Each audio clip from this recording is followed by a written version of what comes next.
ఈనాటి మన ముఖ్య అతిథి జాతీయ భారతీయ జనతా పార్టీ అధ్యక్షులు శ్రీ నితిన్ నవీన్ గారు, మిత్రుడు కేంద్ర మంత్రులు కిషన్ రెడ్డి గారు, స్థానిక ఎంపీ అయినటువంటి అక్క టిఎం డికే అన్న గారు, మరి పెద్దలు ఓబీసీ మోర్చా జాతీయ అధ్యక్షులు, రాజ్యసభ సభ్యులు అయినటువంటి ఒక మన అందరి నేత డాక్టర్ కె లక్ష్మణ్ గారు, మహారాష్ట్ర మంత్రి మన ఇన్ఛార్జ్ అయినటువంటి ఆశీష్ శలాల్ గారు, జాతీయ స్పోక్స్ పర్సన్ అయినటువంటి ఒక జాఫర్ ఇస్లాం గారు, అదేవిధంగా సమయం తక్కువ ఉంది కాబట్టి ఎవరు పేరు తీసుకుని నేను కూడా ఎప్పుడైతే మాట్లాడను, ఎందుకంటే తరచుగా నేను వస్తుంటాను కాబట్టి మళ్ళీ మా అందరం కూడా కార్యకర్తలు కలవడానికి అవకాశాలు ఉంటాయి.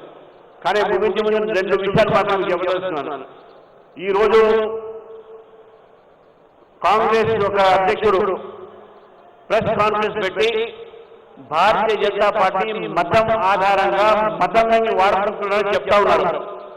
బయటలో మత ప్రచారం చేస్తున్నారు, మతం మీద ప్రచారం చేసి చెప్తా ఉన్నారు. నేను కాంగ్రెస్ పార్టీ యొక్క అధ్యక్షుడు అడుగుతా ఉన్నాను, మీ ముఖ్యమంత్రినే ఈరోజు మా రాష్ట్రంలో తెలంగాణలో మత రాజకీయాలు చేస్తుంది మీ ముఖ్యమంత్రి. జూబ్లీ హిల్స్ లో ఏం మాట్లాడారో ఒకసారి గుర్తుపెట్టుకోండి. Congress is Muslim, Muslim is Congress అన్న మాట ఎవరు మీ ముఖ్యమంత్రి కాదా అని అడుగుతా ఉన్నాను. ఈరోజు మన రాష్ట్రంలో అనేక దేవాలయాలను కూలగొడితే ఈ కాంగ్రెస్ పార్టీ మాట్లాడకుండా విచ్చలవిడిగా వారిని వదిలేస్తే భారతీయ జనతా పార్టీ మాట్లాడితే మతోన్వాదులు మేమవుతామా, లేకుంటే ఆ పని చేసినటువంటి ఒక వ్యక్తులకు ఆశ్రయ ఇచ్చేటటువంటి మీరు మతోన్వాదులు అవుతారని చెప్తే అడుగుతా ఉన్నాను. మిత్రులారా, ఈరోజు నల్గొండ జిల్లాలో ముఖ్యమంత్రి రేవంత్ రెడ్డి గారు సభ పెట్టారు. మరి సభ పెడితే మీరు పెట్టుకోండి, మనం కూడా ఇక్కడ పెట్టుకున్నాం. కానీ సభ పెడితే భారతీయ జనతా పార్టీ కార్యకర్తల్ని హౌస్ అరెస్ట్ చేయడం జరిగింది. ఇది ఎక్కడ ప్రభుత్వం అడుగుతూ ఉన్నారు? మీ మీటింగ్ పెట్టుకోవడానికి బీజేపీతో భయం ఏంటి అని అడుగుతున్నాను. బీజేపీ అంటే కాంగ్రెస్ కు భయం అనే విషయాన్ని తెలుసుకోవాలి మీరు. అందుకే బీజేపీని అణచివేసే ప్రయత్నం చేస్తా ఉన్నారు. వీళ్ళకు రాజకీయ దురహంకారం పెరిగింది. నిన్న అన్నారు 90% మున్సిపాలిటీలు మేము గెలుస్తామని. ఇదే రాజకీయ దురహంకారం బీఆర్ఎస్ పార్టీని మళ్ళీ ఫామ్ హౌస్ పంపించింది. ఆ రోజు బీఆర్ఎస్ నేతలు అన్నారు, కారు 16 మా సారు అన్నారు. ఆ 16 ఎక్కడ పోయినాయి?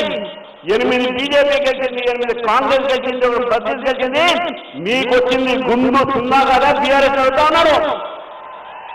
2 ఎమ్మెల్సీలు, teachers MLC, graduate MLC Telangana జరిగితే బీజేపీ గెలిచింది. బీఆర్ఎస్ కు క్యాండిడేట్ లేరు. కాంగ్రెస్ పార్టీ చిత్తుగా ఓడించింది. మన క్యాండిడేట్ అనే విషయాన్ని కూడా మనం గుర్తుపెట్టుకోవాలి మిత్రులారా. ఈ రోజు మనం చూస్తా ఉన్నాం, మనం జరిగినటువంటి ఒక ఏవైతే గ్రామ పంచాయతీ ఎన్నికల్లో భారతీయ జనతా పార్టీతో మేము పోటీ చేసింది 5,000 అయితే మనం 1000 దాకా సర్పంచులు గెలిచిన విషయాన్ని కూడా గుర్తుపెట్టుకోవాలి. 10,000 మంది వార్డు మెంబర్లు గెలిచినాము, 1,200 ఉప సర్పంచులు గెలిచినాము. భారతీయ జనతా పార్టీ పెరుగుతుందానికి ఇక వేరే నిదర్శన అవసరం లేదు. ఈరోజు బీఆర్ఎస్ పార్టీ బీజేపీతో భయపడతా ఉంది, కాంగ్రెస్ పార్టీ బీజేపీతో భయపడతా ఉంది. నాకు పూర్తి నమ్మకం ఉన్నది, ఈ రోజు భారతీయ జనతా పార్టీ తెలంగాణలో మున్సిపాలిటీస్ లో భారతీయ జనతా పార్టీ యొక్క ఫలితాలు మంచిగా వస్తాయి. అనేకమైన సీట్లు మనం గెలుస్తాము. కాంగ్రెస్ బీఆర్ఎస్ 2 పార్టీలు కూడా తెలంగాణ ప్రజలకు బుద్ధి చెప్తారనే విషయాన్ని గుర్తుపెట్టుకోవాలి. చివరికి ఒక మాట చెప్తా ఉన్నాను, మన వికసిత భారత బడ్జెట్ మనం తీసుకొచ్చాం. వీళ్ళు అడుగుతా ఉన్నారు మీరు ఏం చేశారని, తెలంగాణకు ఏమి ఇచ్చారని. ఇంతకుముందు కిషన్ రెడ్డి గారు చెప్పారు తెలంగాణకు ఏమి ఇచ్చినాము. నేను రేవంత్ రెడ్డి గారిని అడుగుతా ఉన్నాను, మన రాష్ట్ర బడ్జెట్ లో మీరు మహబూబ్నగర్కి ఏమి ఇచ్చారు? మన రాష్ట్ర బడ్జెట్ లో మీరు నల్గొండకి ఏమి ఇచ్చారు? బడ్జెట్ లో ఒక జిల్లాలకు రాష్ట్రాలకు ఉండవు. ఈ రోజు 10 లక్షల కోట్లు ఎంఎస్ఎంఈ మీద పెడితే దాంట్లో తెలంగాణ ఉన్నది. ఈ రోజు తెలంగాణకు 5,000 కోట్ల రూపాయలు రైల్వే బడ్జెట్ కేటాయించడం జరిగింది. మరి మీరు ఆర్టీసీ ఎన్ని కేటాయించారో కూడా అడుగుతా ఉన్నాను. ఈరోజు ప్రగతి యొక్క రాష్ట్రంలో మానవంగా జరుగుతూ ఉన్నాయి, దొంగతనాలు జరుగుతూ ఉన్నాయి, లా అండ్ ఆర్డర్ లేదు, శాంతి భద్రత లేదు. చట్టాలు లేవు. మరి లా మినిస్టరే ముఖ్యమంత్రి, హోమ్ మినిస్టరే ముఖ్యమంత్రి, మున్సిపాలిటీ మినిస్టరే ముఖ్యమంత్రి. కానీ మూడింట్లో కూడా ఫెయిల్ అయిన నేను ముఖ్యమంత్రి ఈ రోజు మున్సిపాలిటీలకు పోయి నాకు ఓటేయండి ఏ విధంగా అడుగుతారని చెప్తా ఉన్నాను. మిత్రులారా, రేపు బీజేపీని గెలిపిస్తే రాష్ట్ర పార్టీకి మొత్తం కూడా భారతీయ జనతా పార్టీ మా జాతీయ పార్టీని ఒప్పించి నరేంద్ర మోదీ గారు నేర్పించి ఈ రోజు మున్సిపాలిటీల అభివృద్ధికి మొత్తం భారతీయ జనతా పార్టీ బాధ్యత తీసుకుంటుందని చెప్తా ఉన్నాను. మిత్రులారా, భారతీయ జనతా పార్టీ గెలిస్తేనే మనకు అభివృద్ధి జరుగుతూ ఉంటుంది.